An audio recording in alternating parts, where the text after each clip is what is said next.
Previously on Alan Wake, Alice has been kidnapped. Alan, please help me. Alice? You'll do exactly what I say if you ever want to see your wife again. I can't tell anyone except my agent Barry. Damn it, Barry, they'll kill her! You're my best friend, and I'm worried that you're not right in the head. The ransom is a manuscript I supposedly wrote that's coming true before my eyes. It happened just the way it was on that page. So dark. I have found only a few scattered pages. I want the entire manuscript. The deadline is in 2 days. I found Mr. Wake's pages. Good girl.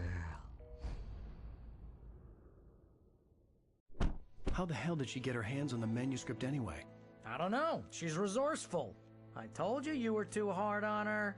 Listen, I found out all sorts of interesting stuff while I was digging around. Yeah. Mr. Wake, it's Sheriff Breaker. We have an FBI agent here, Agent Nightingale. FBI? He's anxious to see you. You'd better come to the station. Okay, I'll be right over, Sheriff.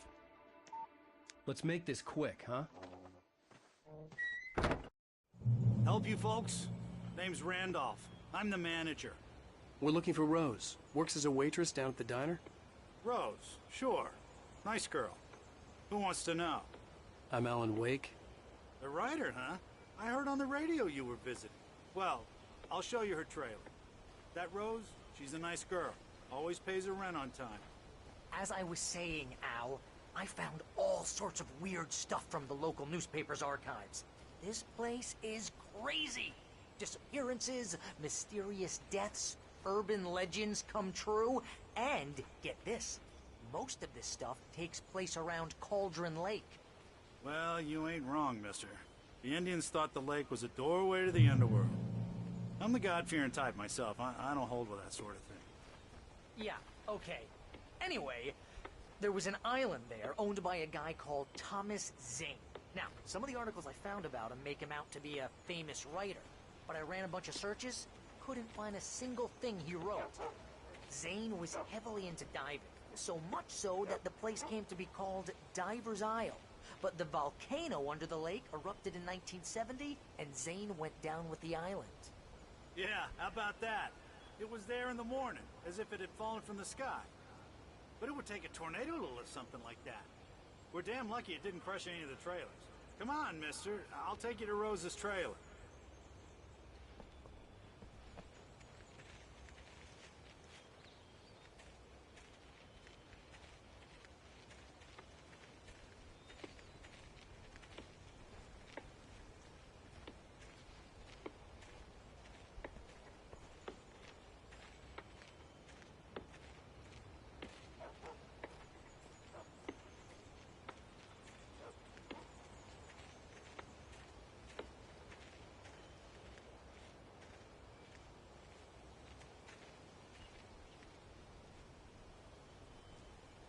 It gets better.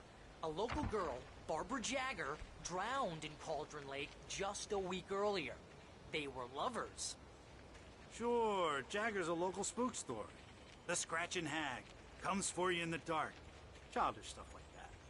Anyway, Al, I'm just getting to the best part. All of the articles about this stuff were written by Cynthia Weaver.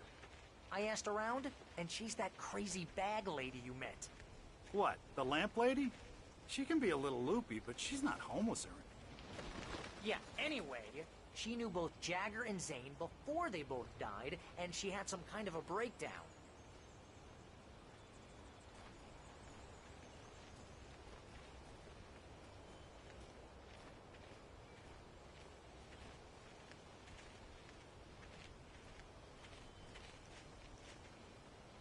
Well, mister, this here's Rose's trailer. You mind me asking what you want with her? We're just here to talk to her, pal.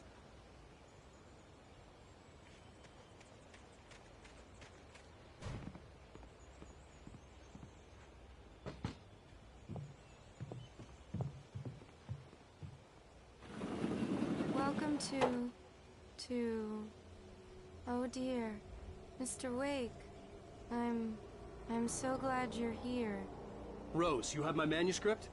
Oh. Oh yes. Yes. Please, come in. Hey, this is really good. Rose, Yes. my manuscript. I really need it. I understand. I know what you need. A muse to inspire you. Oh, for Barry? She doesn't have anything. Yeah, hey, Al, what's... Oh... Barry! What? What?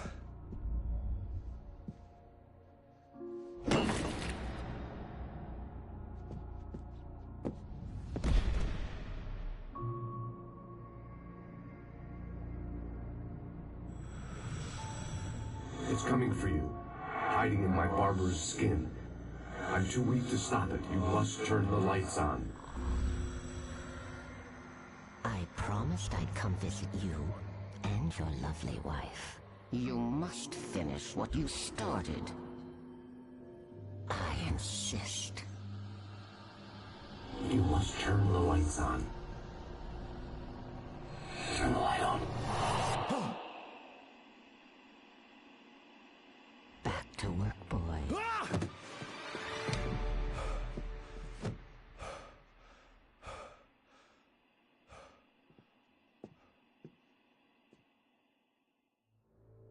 I felt nauseous, hungover. Only anger kept me going. I can't tell reality from dream anymore, but it seems I have an imaginary editor to help me. She's an old woman in a funeral dress. I call her Barbara Jagger. She's very strict. I'm writing faster and faster. My manuscript is being heavily revised. The edits are getting very aggressive, and each day there's less of me and more of her. I hate it, but I know she's right. She promises me I can save Alice this way. She knows more of this than I do. About the complex incantation I'm attempting. About this place. She's worked with another writer under similar circumstances, Thomas Zane. The genre of the story seems to be shifting. It's turning into a horror story. I'm getting close. I can feel it.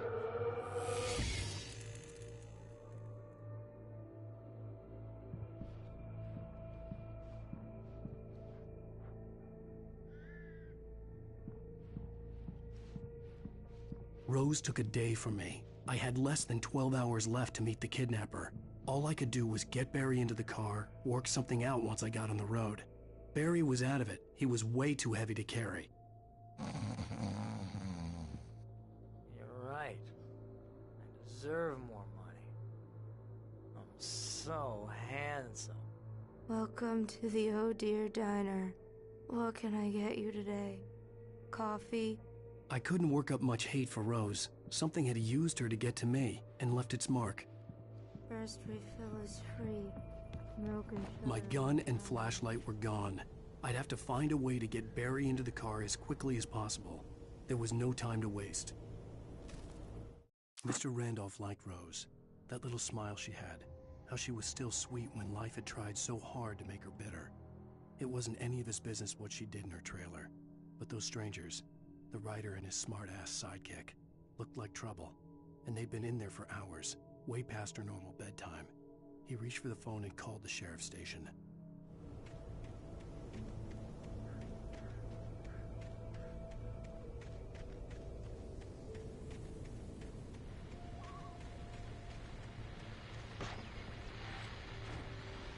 I just stepped outside to catch a breath of fresh air, and let me tell you, the weather's getting heavy. Nights like this make me especially glad I'm here talking to you and not home in bed. Once the weather takes a turn like this, I can't sleep at all. It's all tangled bed sheets and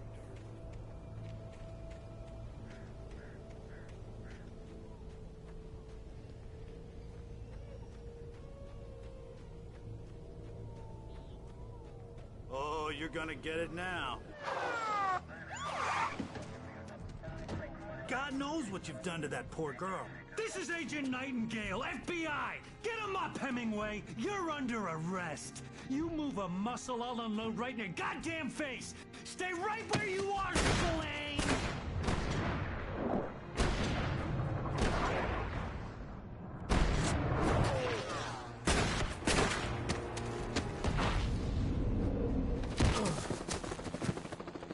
What are?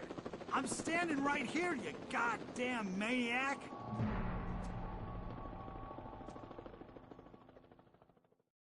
I hated to leave Barry behind, but there was no way I'd miss my appointment with the kidnapper.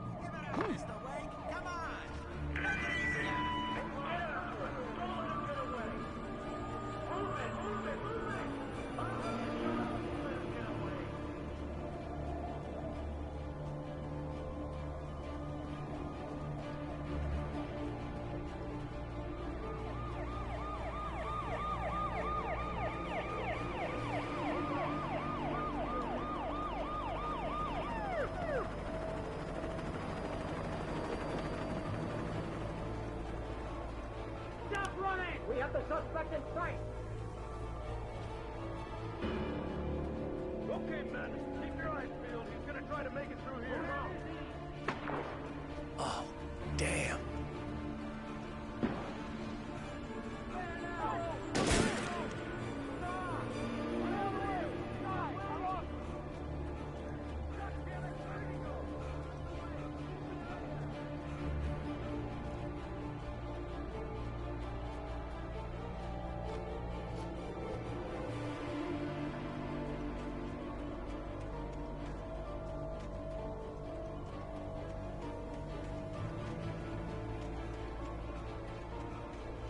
He's gone. Come on, guys. We need to head him off. For decades, the darkness that wore Barbara Jagger's skin slept fitfully in the dark place that was its home and prison. It was hungry and in pain. It dreamed of its nights of glory when the poet's writing had called it from the depths and given it a brief, terrible taste of power and freedom. The rock stars had stirred it from the deep sleep the poet had sunk it back to in the end. When it sensed the writer on the ferry, it opened its eyes.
This horror was everywhere I went, circling me. The cops didn't stand a chance. They were after a writer, not a monster.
this is James. Mulligan, Thornton, come in. Over. Thornton here. Jake, we got both Wheeler and Rose in custody. They didn't put up a fight or anything. But it was... Hey, what you... Come on. Sit down and give me that. James, Mulligan here. Over. Go ahead, Mulligan. Over. I imagined that the broadcast tower in the distance was part of the local radio station. Maine seemed like a decent guy. Perhaps he could give me directions to the coal mine.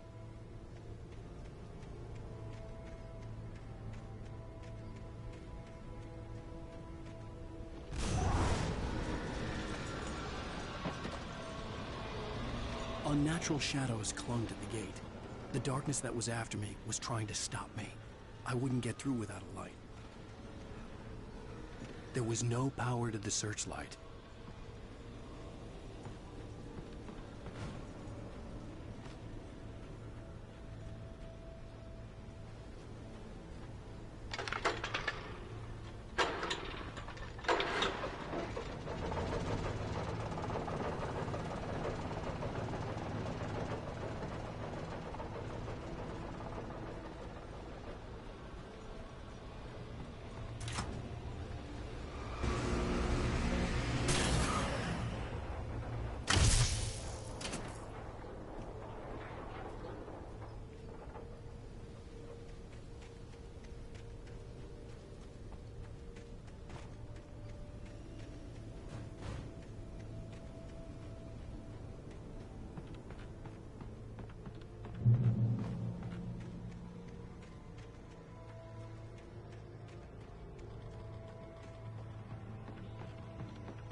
It took me a moment to recognize the flashbang grenades.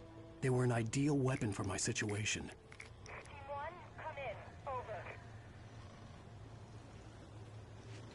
Team 1, this is Sheriff Breaker. Report. Over. Team 2, come in. I need a report.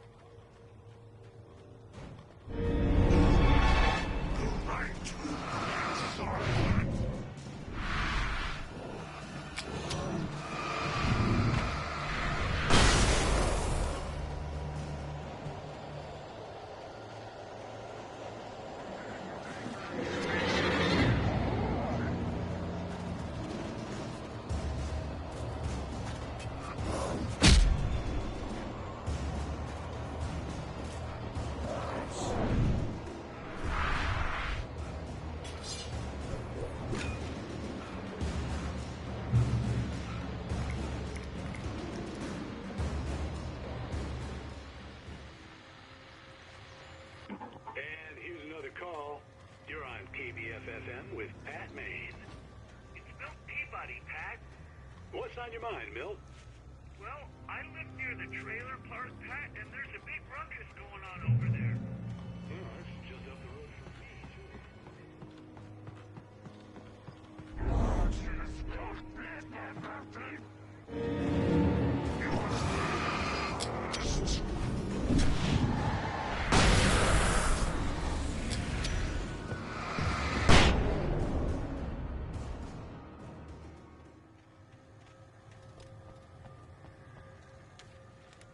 Touched by the dark presence, Rose was lost in a dreamland where everything was drawn in black and gray crayons. The old lady had promised her that all her wishes would come true. She would be Alan Wake's muse. She was smiling so hard it hurt her face. She crushed a bottle full of sleeping pills into the coffee. Deep down inside, she was screaming in terror.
hoped Maine could lend me a car to get to the coal mine. Why, hello, Lorna. What do you have for us?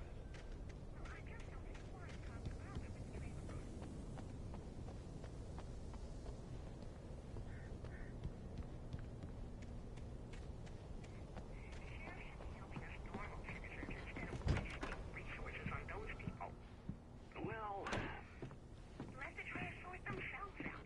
I'm sorry, but my granddaddy settled in Bright Falls in 1911. well, thank you very much for that compassionate viewpoint, Lorna. Oh, here's a little surprise. The famous writer Alan Wake just walked in. Folks, I'm going to see if I can talk him into an interview. Come on in, Mr. Wake. Oh, I'm so glad you could find the time to do this, Mr. Wake. Nowhere to run now, Dan Brown. You back away from me. Don't hurt it. Whoa. Everyone calm down. Put the gun down. We're all friends here, right? Cool your jets, Nightingale. We got him. Judas Priest! What the hell's the matter with you? There's a civilian in there.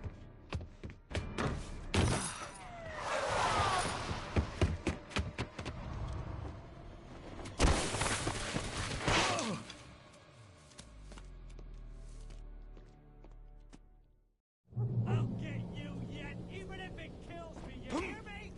You hear me, H.P. Lovecraft? I had fallen off so many cliffs it was ridiculous. That's what you get for naming a book The Sudden Stop. It was probably good I hadn't had the chance to tell Maine where I was going. I'd have to lose the cops and find my own way to the mine. Nightingale stared through the broken studio window into the dark woods. He turned around, started to walk out, but Maine grabbed his arm. "Young man, you almost shot me. You don't shoot off rounds at people like that. What's the matter with you?" Nightingale shook his arm free, marched out. His cheeks burned with rage and humiliation.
There was no sensible reason for the power company work lights to be here.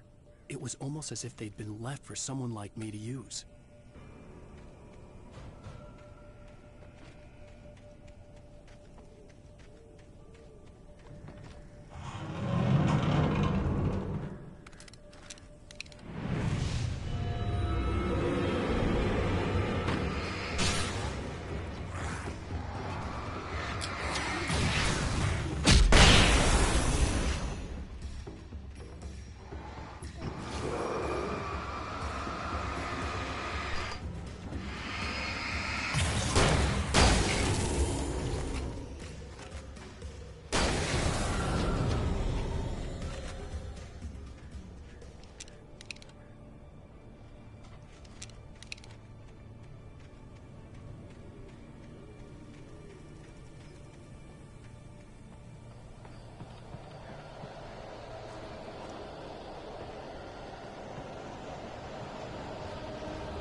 Sarah trusted her gut, and her gut said Agent Nightingale was an asshole. He felt wrong, and it wasn't just the smell of stale booze. It was in the way he flashed his badge, pulled rank, the look in his eyes when he wanted answers. Where was Alan Wake? What was this about an accident? Where was his wife? And most importantly, why did she let Wake go? He wouldn't answer her questions. Federal business was all he'd say.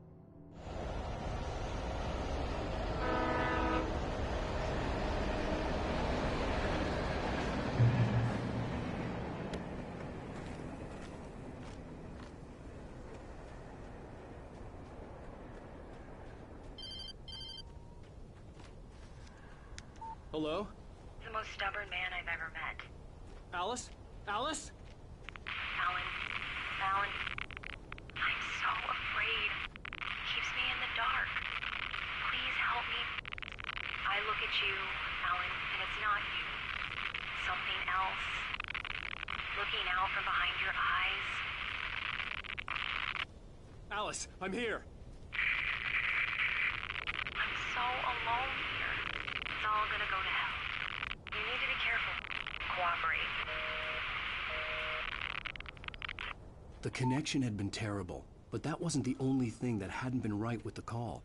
She sounded wrong somehow, but she had called me.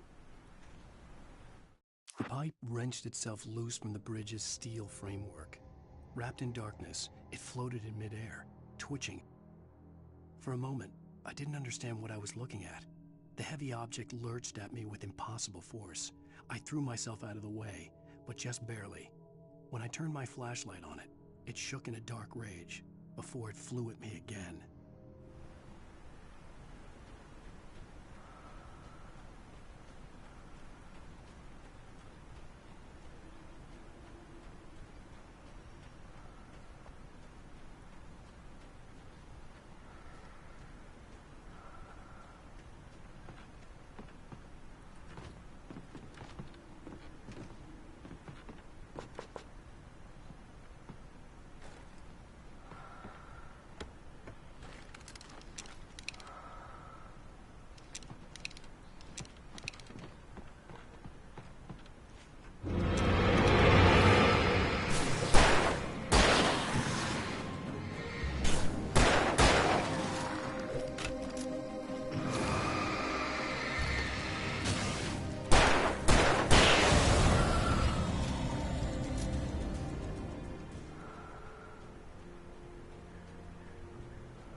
I could see a railway bridge up ahead, and a warehouse of some sort on the opposite shore.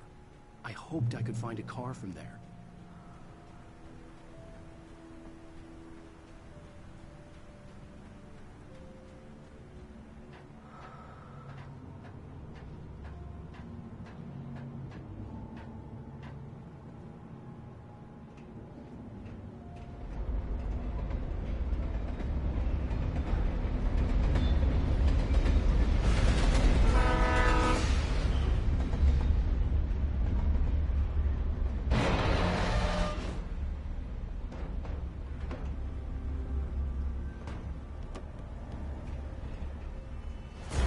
That was pursuing me was growing stronger, and it was taking over everything in its path.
I slammed the door shut right in his smug face.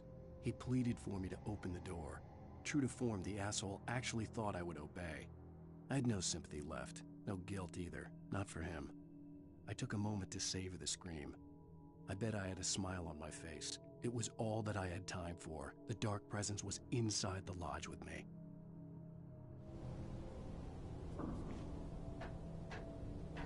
As a teenager, just starting to get interested in writing, Stephen King had been a source of inspiration to me. I thought about all the inanimate objects that had come to life in his books. No one is safe in a good horror story. Certainly not the protagonist. That's what makes them fun. This was anything but. The darkness could possess anything, and it was getting closer.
We take the facts of our existence for granted, unaware that they are merely a thin veneer of desperate self-delusion, covering a vast cosmos of madness and horror.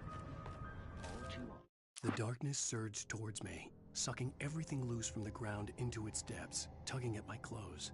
I saw the flare the kidnapper had dropped and threw myself towards it just as I felt my feet leave the ground. The darkness embraced me with the force of a tornado. Somehow I managed to light the flare.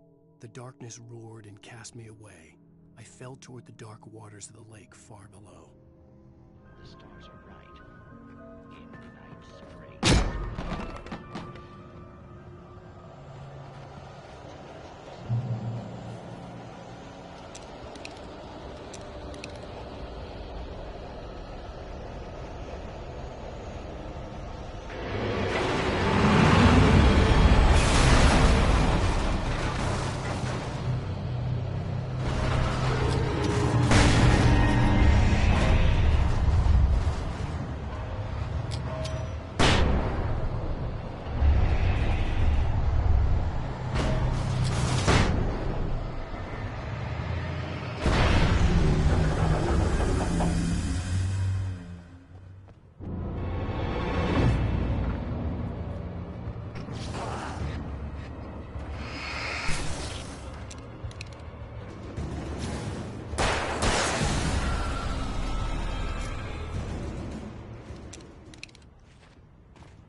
never been this glad to see the sunrise.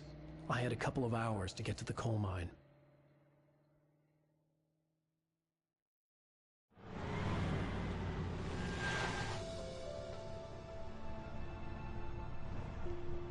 The coal mine wasn't far now.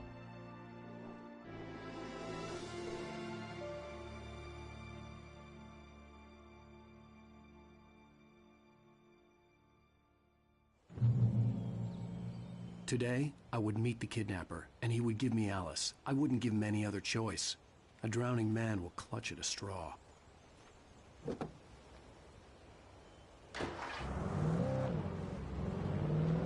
Little by little, without realizing it, I'd come to believe that the story in the manuscript was coming true.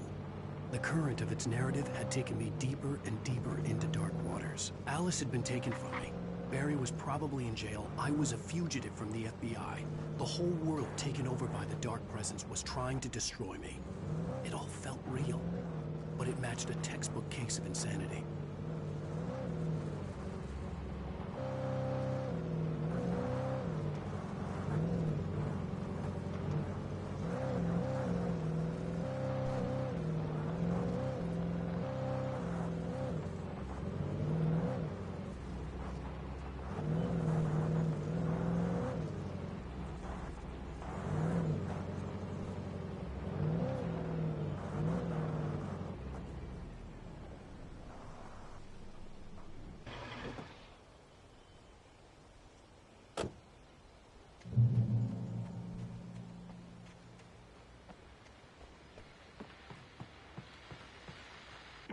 This is Pat Main, and you're listening to KBS FM. Folks, I want to apologize for kind of abandoning you to that looping music track last night, but I was detained. You see, I encountered a big shot G-Man.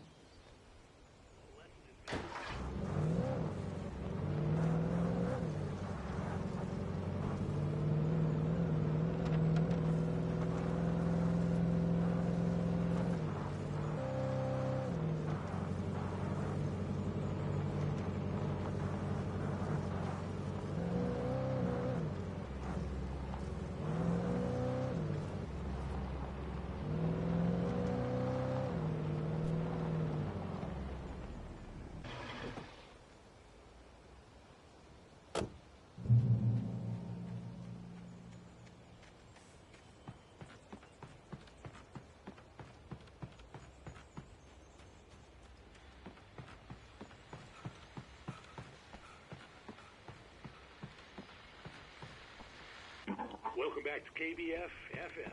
Hope you enjoyed that tune. Now, Doc, you were talking about life and finding that special someone, that soulmate. Well, you were talking about that. I was saying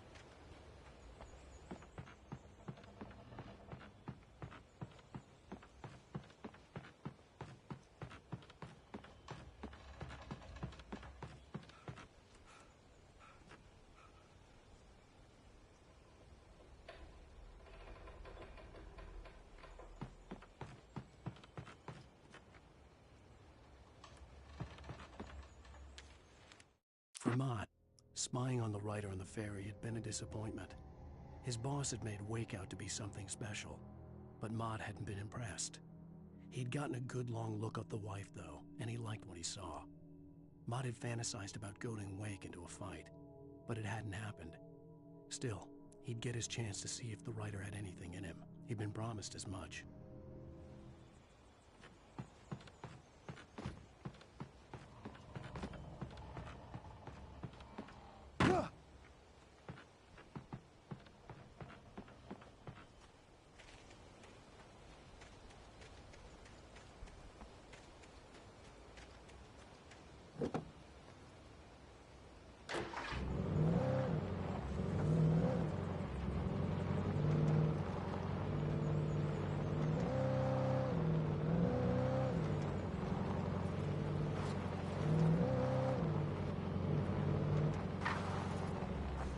I was early. I was supposed to meet the kidnapper at noon in the main building. The coal mine was quiet. It was a museum now.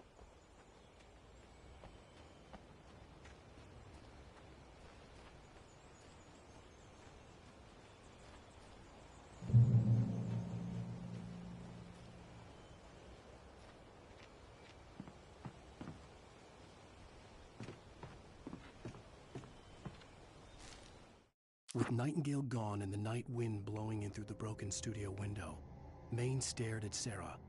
The sheriff looked away. Maine's voice shook with barely controlled anger. That boy's doing more drinking than thinking. I hope you know what you're doing, Sarah. He's got a sickness in his eyes. You take my word for it. He wants Wake for a reason, and it's not for anything good.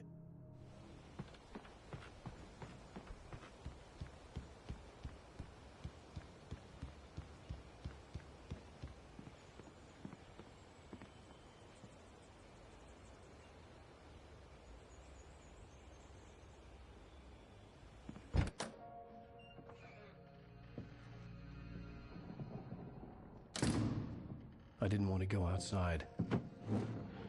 Cops had to be looking for me. The noon sun turned the place into a sauna. The day dragged on. Different scenarios ran through my mind. Ways of how I'd torture the kidnapper to get Alice back. Or the different horrible things he could have done to her. I imagined her dead. I had no way of knowing she was still alive. It was killing me. I was running on blind hope. It was all a waste of time. The bastard never showed up.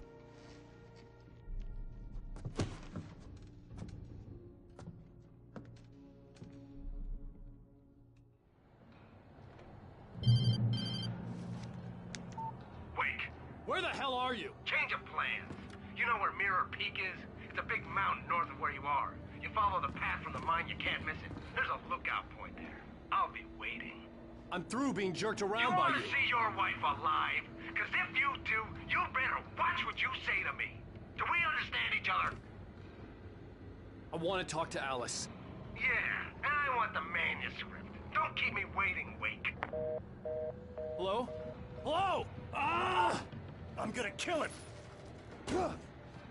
I had to get to Mirror Peak.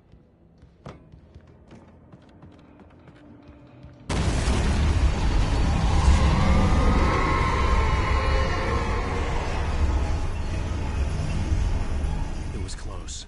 Maybe closer than ever before.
The only way to reach the hillside ahead was to go through the building. I had to find a way to avoid electrocution.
Some of the Taken retained echoes of their former selves, but these were just the nerve twitches of a dead thing. Nothing remained but a shell covered and filled with darkness. In most cases, these puppets were enough for the purposes of the Dark Presence. But for anything more elaborate, as with the writer, it was different. It needed his mind. And so rather than taking him over completely, it merely touched him.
There was no way the flashbang grenades were standard power company equipment.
I stared through the bars of the jail cell.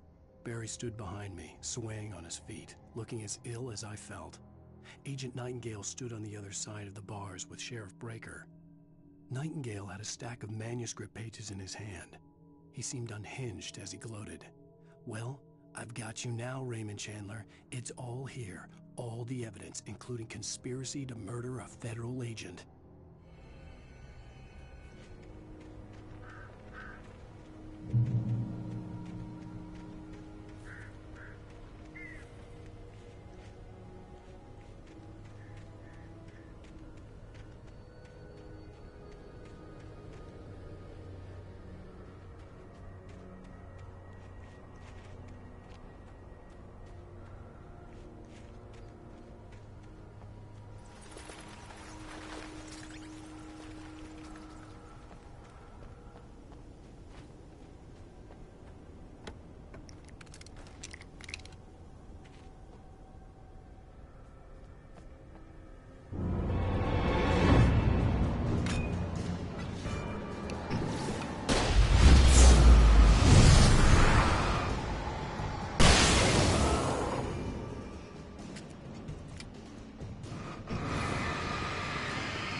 I had no real plan. I was going to give the kidnapper all the manuscript pages I had for Alice. If that wasn't enough, I'd hold him at gunpoint and make him talk.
The dark presence was moving ahead of me in the same direction I was going. A cold feeling settled itself in the pit of my stomach. Was it going for Alice?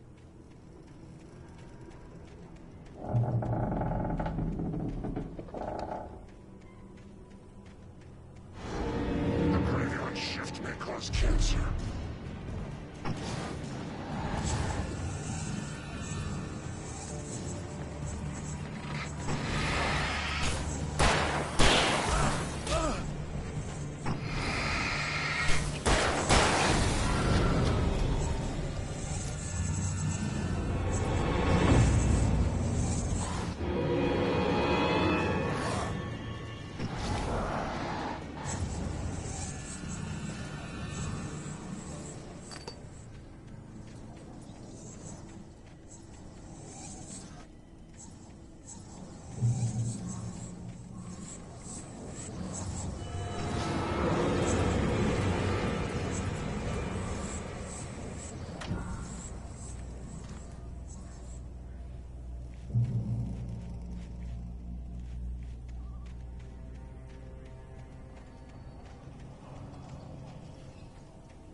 The place was dead, a ghost town. Had been for decades, maybe a century.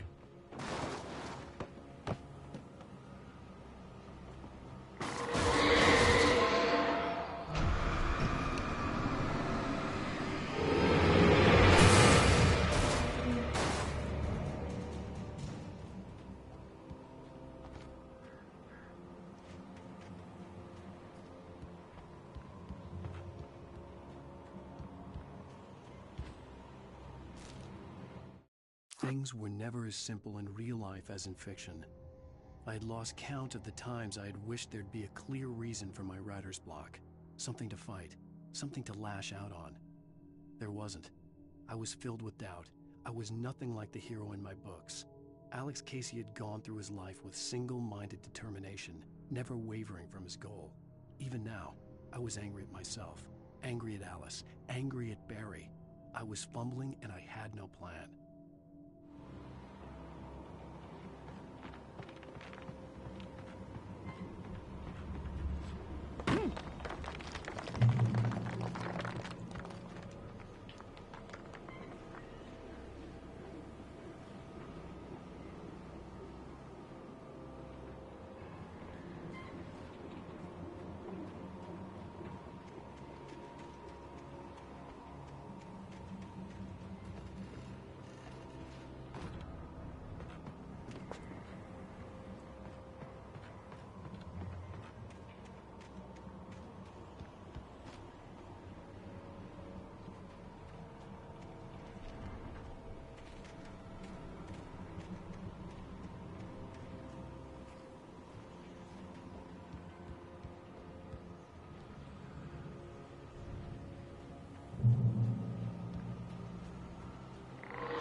Anything outside of writing is a struggle. I feel ill. I managed to make my way downstairs. There's a shoebox filled with books and papers by Thomas Zane. It's very hard to focus, but I managed to read some of it. He's a poet, and a good one. He writes of muses and creators summoning fabulous things from a magic lake, using his powers to shape the world of a realm of gods and dreams and demons, dark things that wait for a chance to slip through, wearing the flesh of men as disguise. Zane writes about himself, his girlfriend being taken over by a dark presence, about growing scared of the lake. Zane believes it's a mirror to the gaping void of darkness above, where some Lovecraftian presence lurks. I crawl back upstairs. I'll borrow these things for my story. They ring true. They fit.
The kidnapper had sent me a text. The message was full of spelling errors and insults. It was telling me to hurry up,